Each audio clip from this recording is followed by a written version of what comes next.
one of the other big things about the incoming Trump administration, of course, is what they're going to do with the Ukraine war and the Russia with that as well.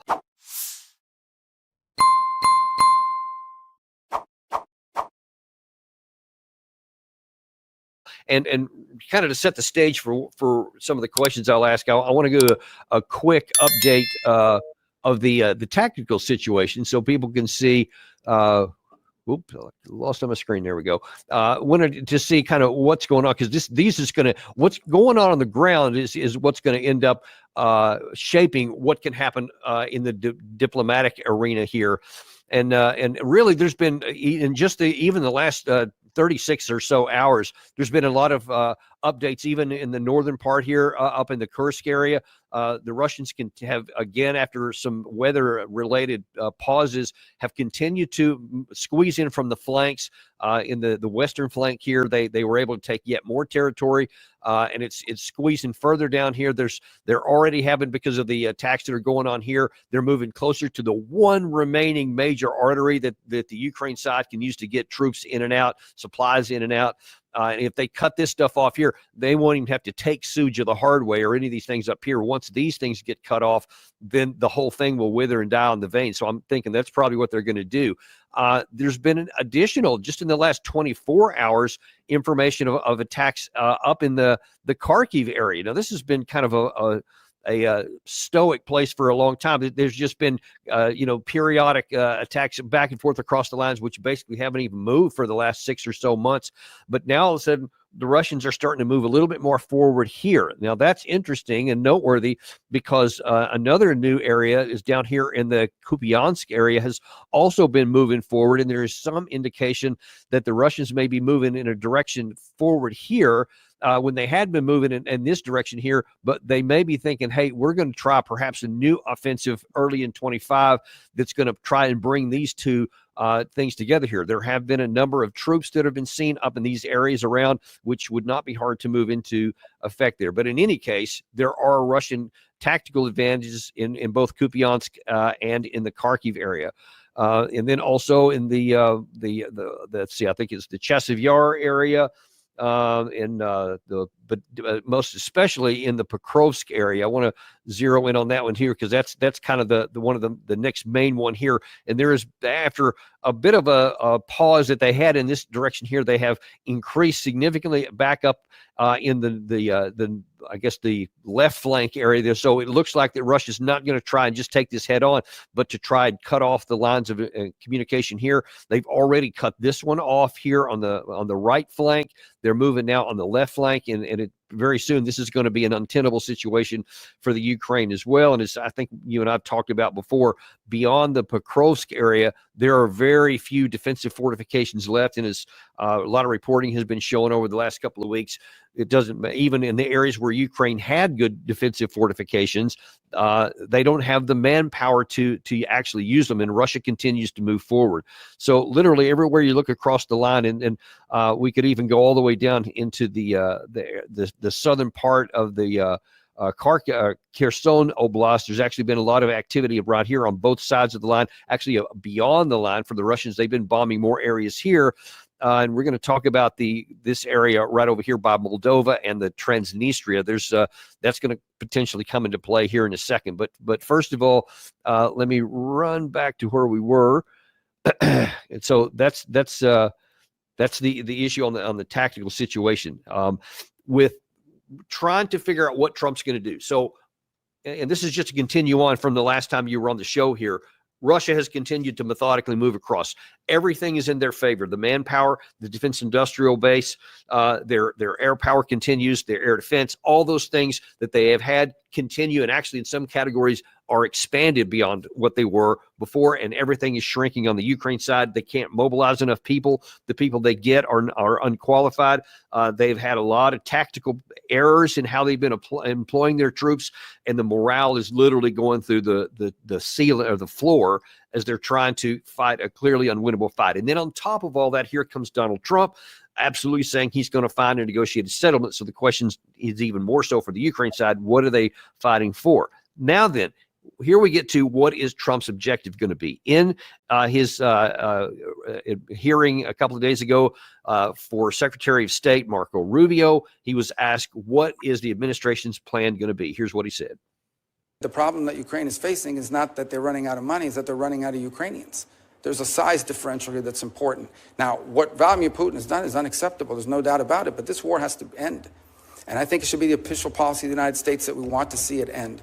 Now, what that master plan looks like it's going to be hard work. This is not going to be an easy endeavor, but it's going to require bold diplomacy. And my hope is that it could begin with some ceasefire. And we're going to have, in order to achieve objectives like the one that needs to occur in Ukraine, it is important for everyone to be realistic. There will have to be concessions made by the Russian Federation, but also by the Ukrainians, and the United States lend itself there. It's also important that there be some balance on both sides. In essence, it will be difficult to achieve this objective of a ceasefire and ultimately a peace settlement unless both sides have leverage. Okay, now there's a couple of things in there I want to zero in on. We'll take them in order that he said them. First was, he said, well, I think the first thing is there will need to be some sort of a ceasefire and a pause in the fighting so that we can do some negotiations. Sergei Lavrov a week or so ago said, "Niet, no ceasefire, no pause, no tactical anything. We are looking for a solution to the war, or we're going to keep on fighting."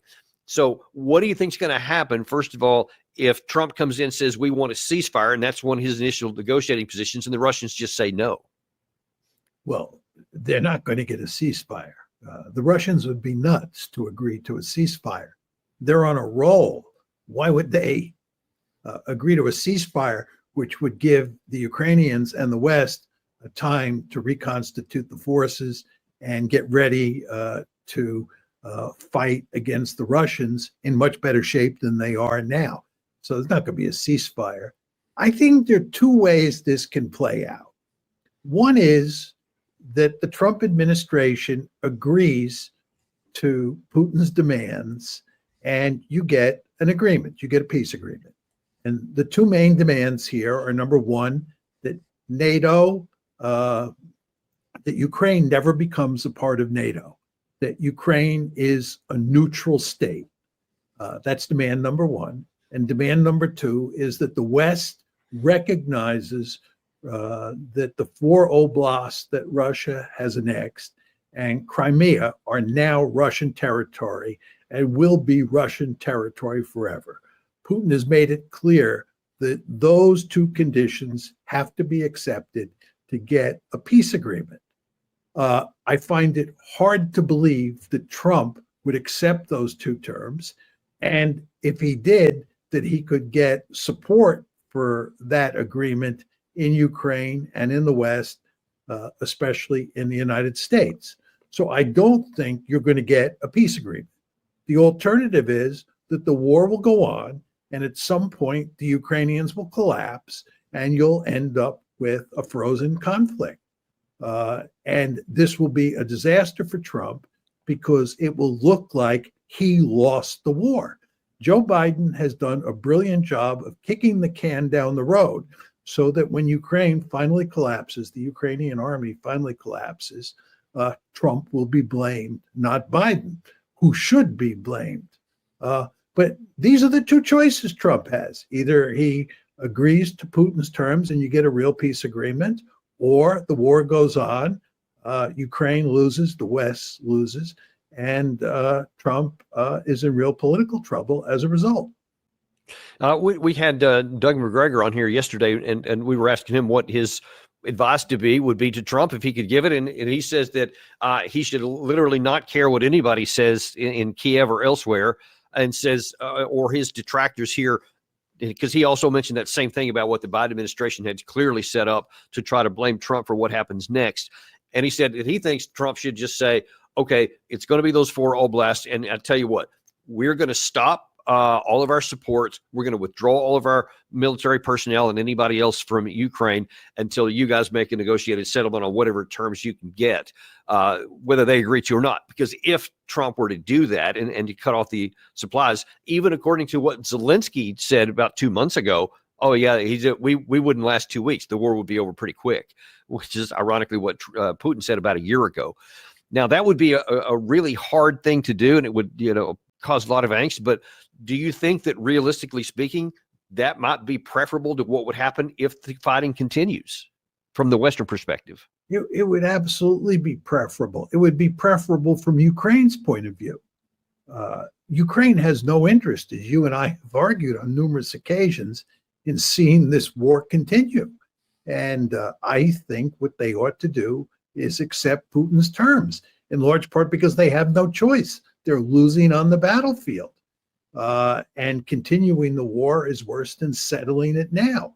The problem is that it's politically difficult, if not impossible, for Trump to do this.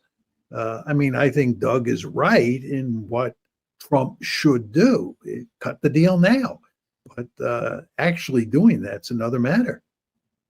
Well, it certainly is, but that's why they're paying the big bucks, as they say, that as to be president of the United States. And I was actually on Tucker Carlson's show a couple of days ago, recorded it, rather, hadn't actually aired it yet. But one of the things that he said, it really stuck with me, that Tucker suggested was, when we were again talking about this issue of how things would be perceived, he said, I think Trump should just say, I don't care what anybody says, because I know that his political opponents are not going to like him. So he should just do what makes sense for his people and the people that voted for him. In large part, one of the big reasons was because he was going to bring this to an end. He said those people would be happy, and the other ones are never going to be happy anyway. So I truly hope that Trump takes that course of action. Yeah, I agree with you completely. But my only point is it will not be easy to do. I think it would be enormously difficult. But to your point about what happens if he doesn't, if he's not willing to do the hard leadership stuff and take the heat that for sure will come from a number of different quarters, not the least of which would be from some European capitals. I think you can probably add a few into there as well. But also, if he doesn't, forget about the heat that he could get externally.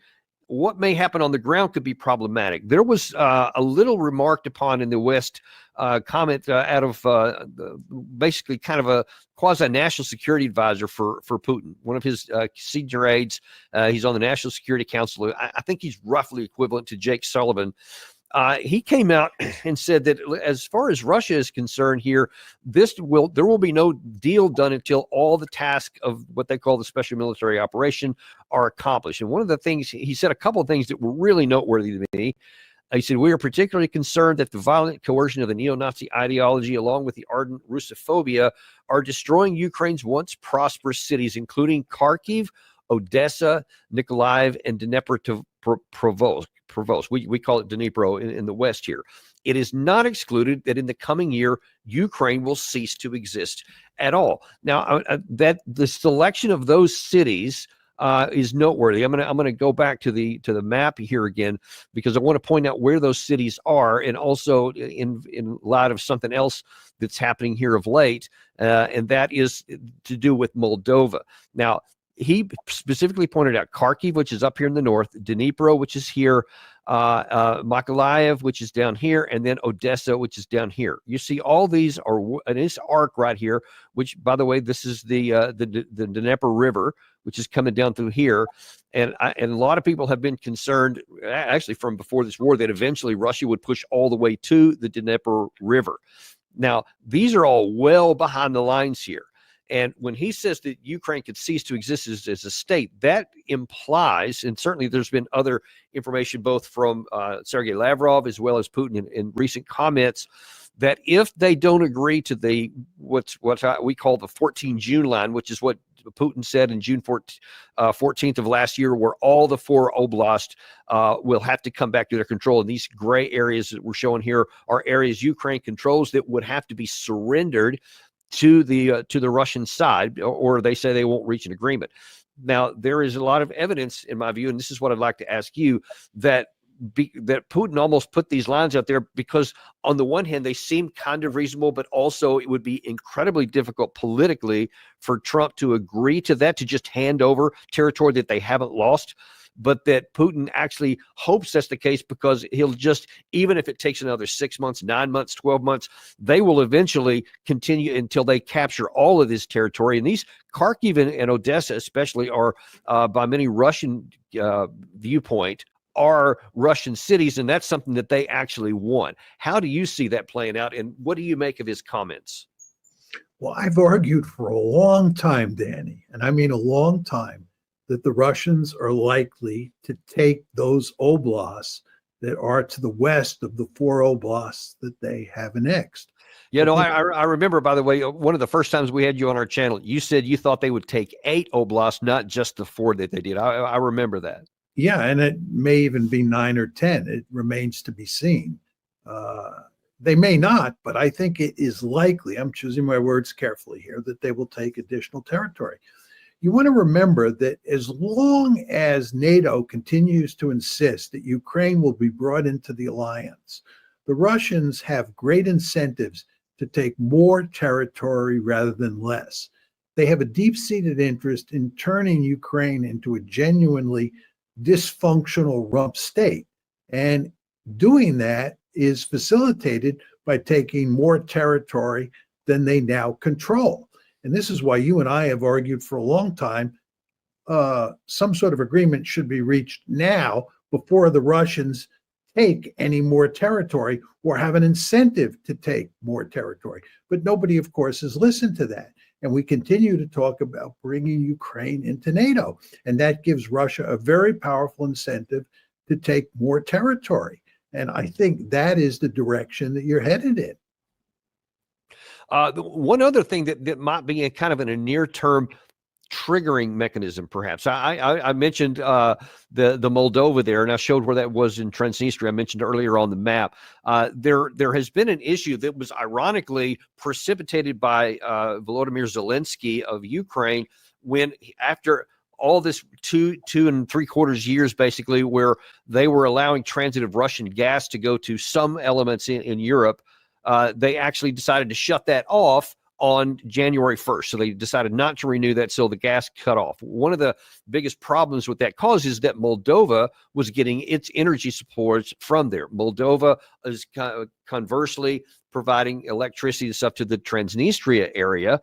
And so now then they're operating at the moment on coal reserves, et cetera, because they had those. But apparently they only had about 6 weeks total of that. And somewhere around the first half of the month of February, that's going to be cut off. And so there won't be any gas. In fact, the Russian media is reporting, as you see in this report here, is that the gas crisis in the Republic of Moldova and PMR region, I think that's what they call the Transnistria, began after Kiev refused to Russian transit after January 1st. Since January 3rd, rolling blackouts have begun in the PMR, and there is no heating, hot water in apartment buildings while the air temperatures outside is below zero. Now, there is some concern, and let me run one more time back to my map here, that could be used. In fact, one of the thoughts is that Russia may be wanting to use this as a pretext to say, hey, we have this, all this territory is in between us and here. All of our Russian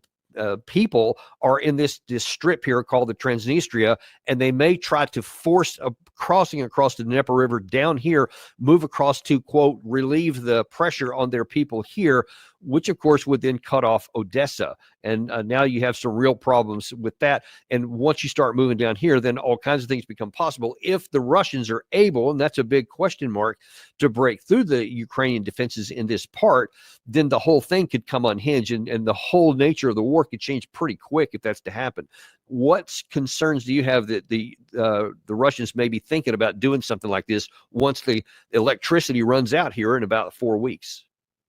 I'd be surprised if the Russians did that.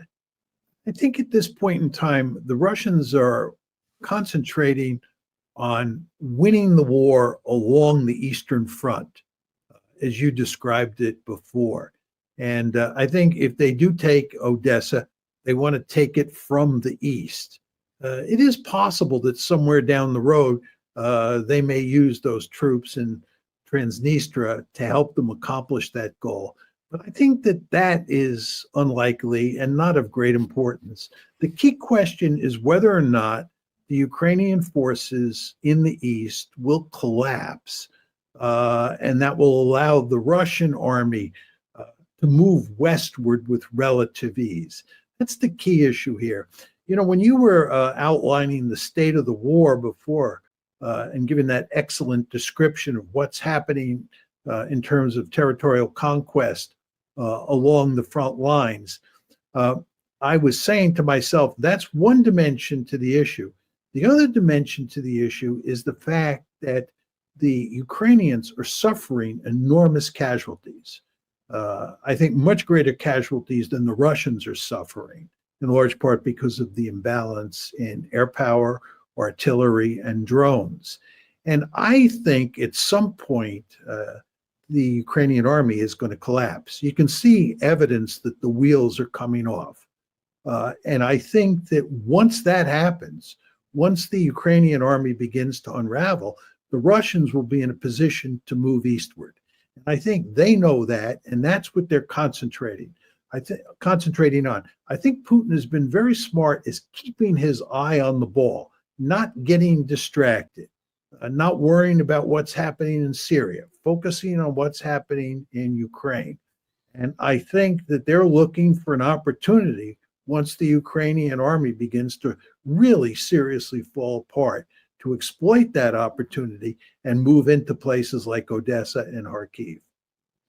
Yeah, it would certainly be a lot easier then and a lot less costly than if they'd have tried a forced operation. So we'll have to see what that can happen, because I've long feared that the Ukraine army could just collapse at some point, and we just don't know when that may or may not even happen. One last question before we shift to a different topic. Given all of these realities we just talked about on the Russia-Ukraine war and the imbalance of the power on the two sides, what do you think Trump will try to do when he comes into force here? I mean, when he comes into office on next Monday, do you think that he will try to reach some kind of an agreement, or do you think that he'll just try to say, hey, we're going to go for something big to make us look good, but knowing presumably that it's not going to succeed and just kind of letting this take on a life of its own? How do you see that playing out? Well, what can he do to make us look good? Joe Biden would have done that if that was a serious option. It's not a serious option. Trump can't up the ante militarily against Russia because we just don't have the weaponry that we can give to the Ukrainians to make a meaningful difference in this conflict. If that weaponry existed, if there was some sort of magic formula, Joe Biden would have discovered it. Trump has no choice but to negotiate. And as we were saying before, the $64,000 question is whether he can get a deal. You know, they're talking about, let's have a ceasefire. This is a non-starter, as you pointed out. And then you come back to the question of whether or not they're going to agree to the terms that Putin has put on the table. And maybe they will, but I think it's unlikely that they will. And that means that the war will go on. All of this is a way of saying Trump is screwed. It's very... Okay, well, that's one way. That's a simple way to put it. But so how do you see, how could this play out? Because you have Kellogg, General Kellogg has been designated as Trump's emissary for the Russia-Ukraine war, and he said on Fox News a week or so ago, he wants Trump is going to come in and negotiate an equitable outcome. You saw Secretary of State designate Rubio there say yes, and we want something where there's leverage on both sides, and both sides have to give. Maybe in a perfect world that would be the case, but it's not a perfect world. It's the real world, and there's not. So what is going to physically happen if Trump's team tries to apply these kinds of things? I mean, what's going to happen on the ground?